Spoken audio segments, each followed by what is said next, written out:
Next point हम देखते हैं क्या, टेक्सोनॉमिक कैटेगरीज।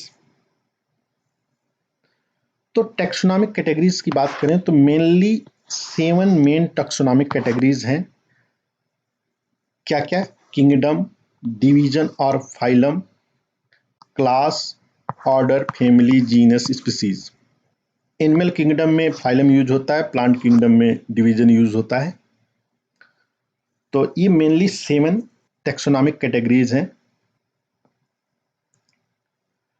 और ये जो 7 टेक्सोनॉमिक कैटेगरीज हैं ये क्या है, ऑब्लिगेट या इसेंशियल इनको कहा जाता है, क्योंकि ये स्ट्रिक्टली यूज होते हैं क्लासिफिकेशन के दौरान। जब ऑर्गेनिज्म का या प्लांट का या एनिमल का किसी का क्लासिफिकेशन किया जाता है तो ये 7 जो मेन टेक्सोनॉमिक कैटेगरीज हैं इनको यूज किया जाता है, और इसीलिए इनको ऑब्लिगेट या इसेंशियल कैटेगरीज कहते हैं। There are some extra categories जिनको सब कैटेगरीज कहते हैं। वो क्या है, जैसे सब डिवीजन हो गया, सब ऑर्डर, सब फैमिली, इन सबको वैरायटीज हो गया, इन सबको सब कैटेगरीज या एक्स्ट्रा कैटेगरीज कहते हैं। और ईच कैटेगरी जो है, चाहे आपका स्पीसीज हो, जीनस हो, फैमिली, ऑर्डर, किंगडम, ये सब ईच कैटेगरी ये क्या रिप्रेजेंट करते हैं, unit of classification. Each category is known as unit of classification. Each category चाहे वो स्पीसीज हो, जीनस हो, फैमिली, ऑर्डर, क्लास, इन सबको क्या कहा जाता है, unit of classification. Unit of classification क्या कहा जाता है, यूनिट ऑफ क्लासिफिकेशन। और ईच कैटेगरी जो है वो क्या रिप्रेजेंट करता है, टेक्सोनॉमिक रैंक। एक टेक्सोनॉमिक रैंक को ईच कैटेगरी रिप्रेजेंट करता है। देखिए, ईच कैटेगरी चाहे स्पीसीज हो, जीनस हो, फैमिली हो, ऑर्डर हो, क्लास हो, डिवीजन हो या किंगडम हो, ये क्या है, ये यूनिट ऑफ क्लासिफिकेशन है। लेकिन जब बात स्पीसीज की केवल करें तो स्पीसीज क्या है, यह है बेसिक यूनिट है।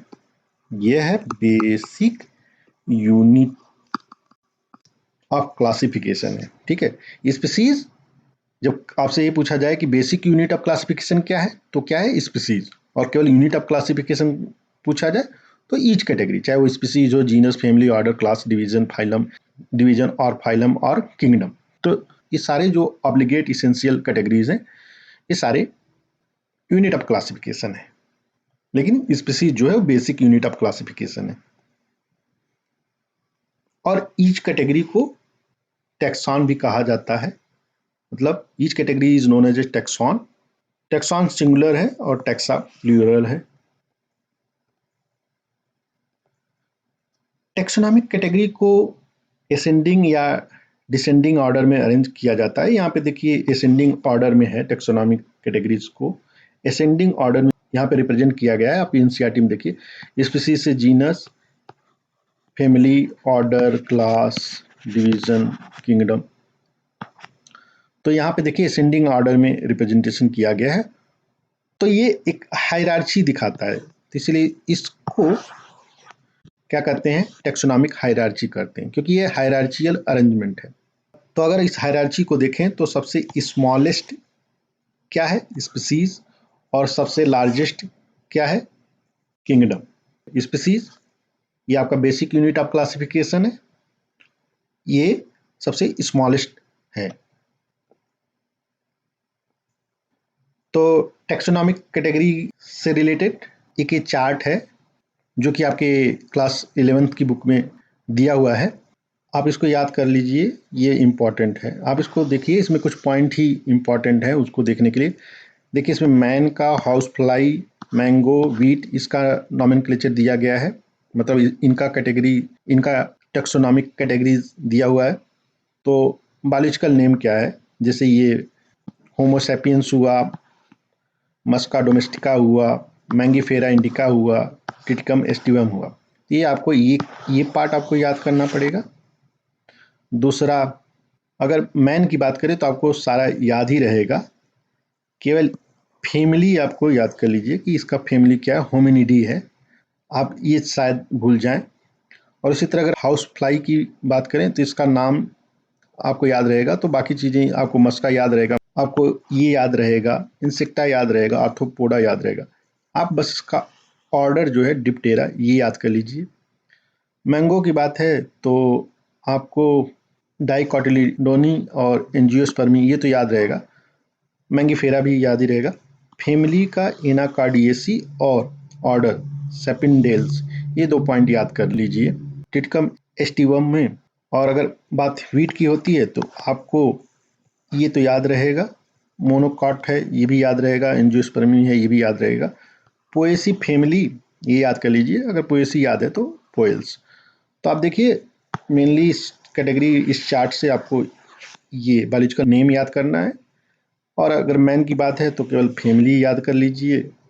हाउस फ्लाई की बात है तो आपको ऑर्डर याद रहना चाहिए। ये थोड़ा ऑड है तो इसमें क्या है आपको पढ़ना है ये मैं यहाँ पे बता रहा हूँ। मैंगो की बात करिए तो एनाकार्डियेसी मतलब फैमिली और सेपिनडेल्स ऑर्डर, एंड व्हीट में भी फैमिली और ऑर्डर को बस याद कर लीजिए, बाकी चीज़ें आप तो ऑप्शन में रहेगा आप बता देंगे।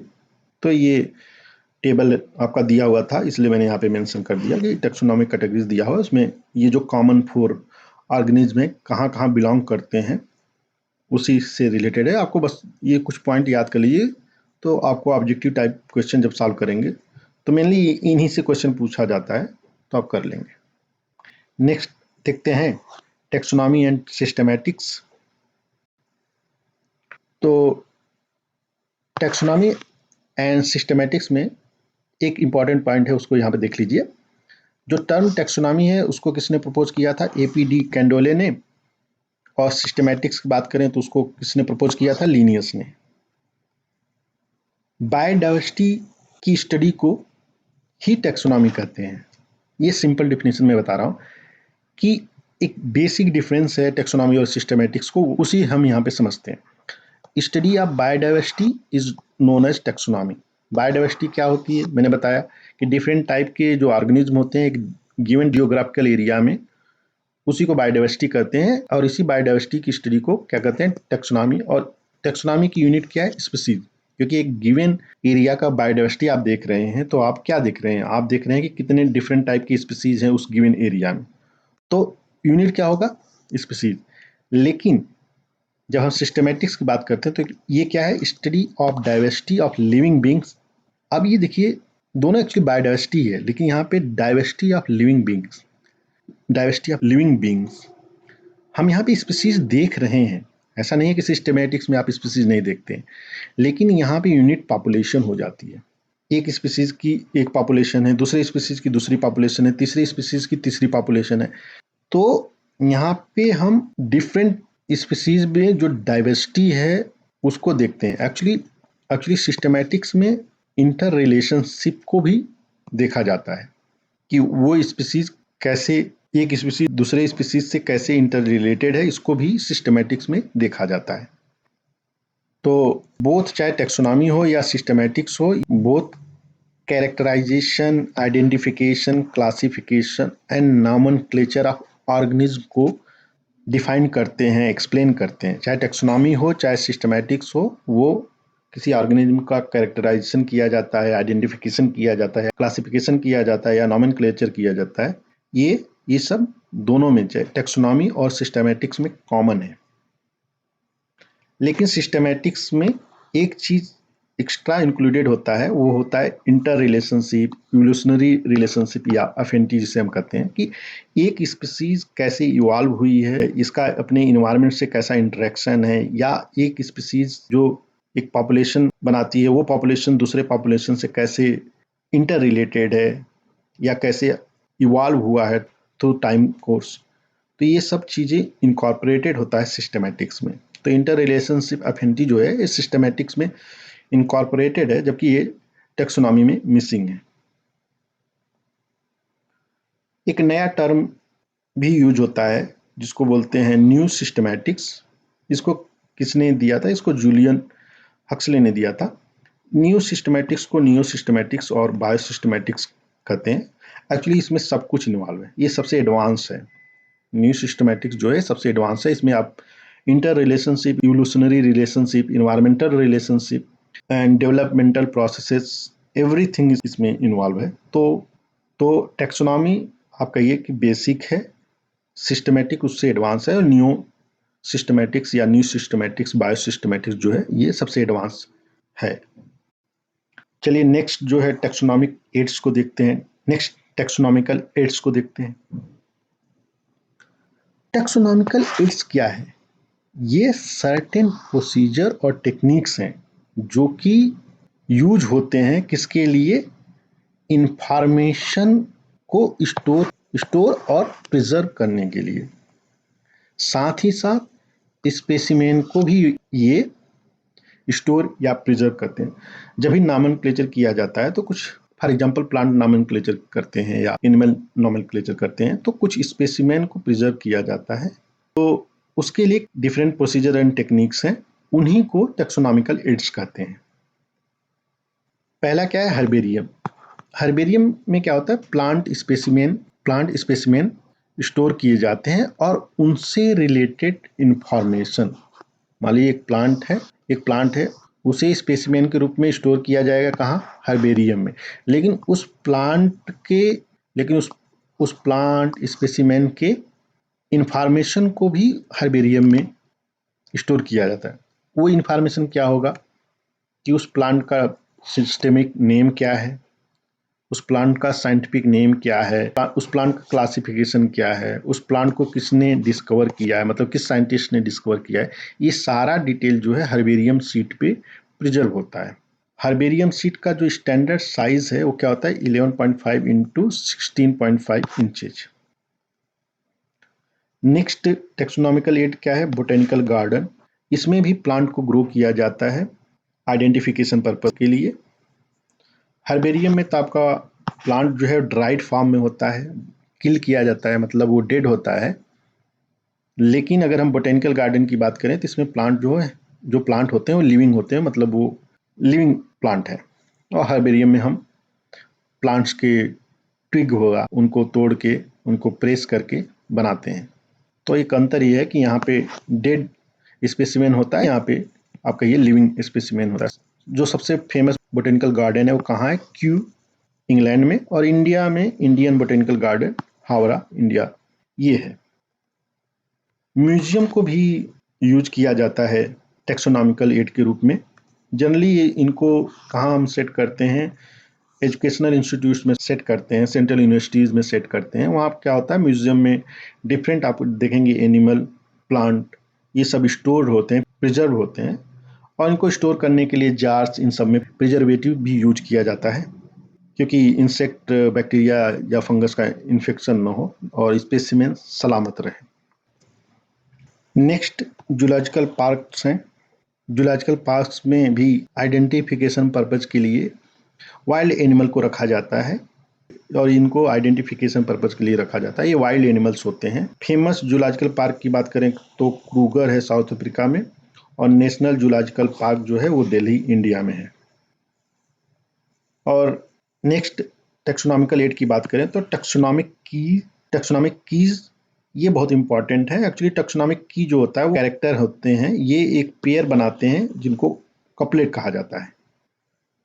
और ये जो टैक्सोनॉमिक कीज हैं ये जनरली एनालिटिकल इन नेचर होते हैं और ये हेल्प करते हैं catalogue, flora, manual, monograph etc के प्रिपरेशन में।